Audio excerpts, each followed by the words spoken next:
What is going on, everybody? How are y'all doing? I told y'all that I love to cook. Tonight, I thought I would make homemade Hamburger Helper.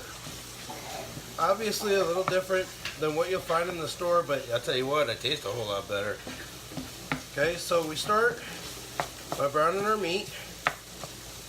Okay, I use about a pound of ground hamburger chuck. Find it at HEB, however you want. Whichever brand you want, it's up to you, doesn't matter. Whichever you like first. But we start by browning up the meat. I use Adam's Reserve House all-purpose seasoning. Whatever you want to use while browning the meat, go for it. It's up to you. And then, of course, over here in another pot, hey, little bit. In another pot, I've got my water boiling. I add salt to my water, as well as about a clove of garlic. Garlic can be very overwhelming, very overpowering, so I typically will not do any more than that. It's really up to you, though. You use however much you want, but in my opinion, it doesn't take very much. So with our meat browned and ready to go, I'm going to turn the heat down to low just so I don't burn it. And I'll be back in a little bit when my water starts to boil and the noodles are cooking.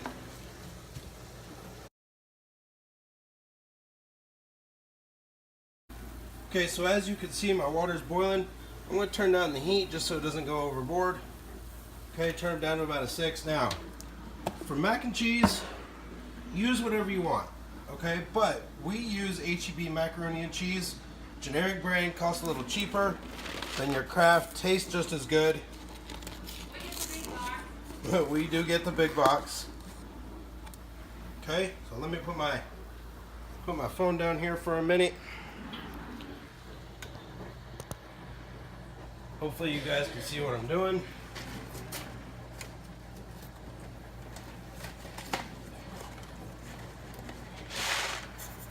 Pull out the cheese, of course,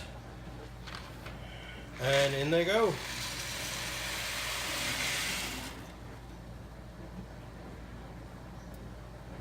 While that's going, check on our meat. And we can actually probably turn off the burner now. For the meat, it'll probably stay heated. And we'll give our mac and cheese a stir until it cooks. I'll come back here in a minute and I'll show you how to finish up.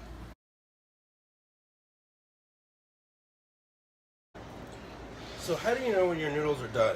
Okay, there's a couple different ways that I test this to make sure.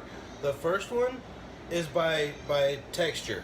Okay, most people know what noodles should taste like when they're cooked properly. Okay, so it's definitely the right texture. I would say that they're done. The other way that I do it that my wife absolutely hates is I see if it sticks. I throw it up against the cabinet door, which I do clean later. And if it sticks to the cabinet door, your noodles are ready to go. Okay, so grab a strainer.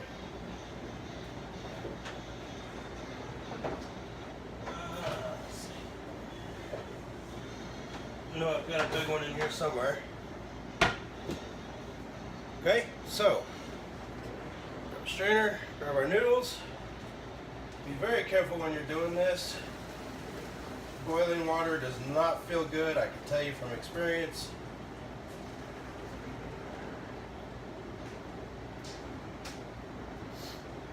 Now, if you don't have a way to strain your noodles without holding on to your colander, this next part is going to get a little tricky.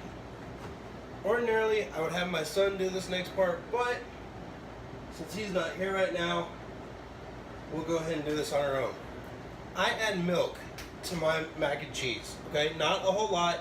Use whatever one you want. We use whole milk, 1%, 2%, but all you want is a nice solid layer of milk on the bottom of the pan. Okay, really does not have to be any more than that. Take your noodles, dump them back in, But we're not done yet. We have to add the cheese, but I also like to add a little bit of extra butter in my noodles. So use whatever you want. Get a spoonful of it. Okay? That is all you need. You do not need to add any more butter than that. I'm telling you right now. Okay? Now we got to add our cheese.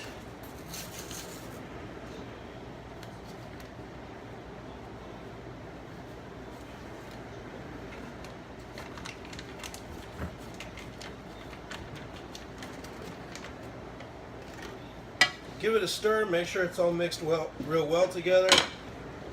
Depending on how creamy you like to make your mac and cheese will depend on whether or not you need to add more milk. Part of the reason why I haven't put it away yet. My son is over here on the floor. He's about to start pulling out all the sandwich bags that we have. Try to get to him here in a minute.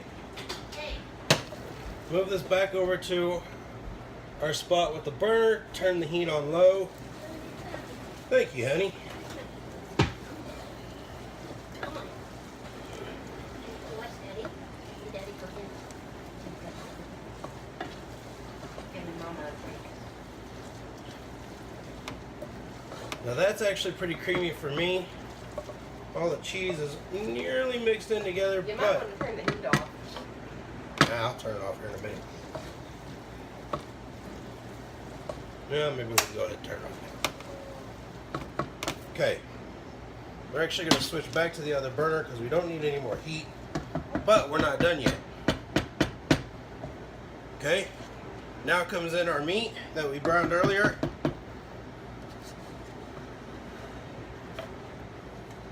Try really hard not to make a mess. When you're cooking though, that's part of the fun, in my opinion. As long as you clean it up. As long as you clean it up. Don't work too hard to clean things up. Stir that in. Make sure that's mixed in real nice and well.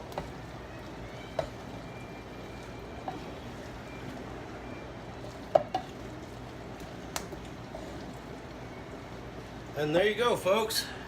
That is all there is to it. Homemade hamburger helper. We are ready to go. We're going to go enjoy this. Y'all have a great night. We'll talk to y'all later.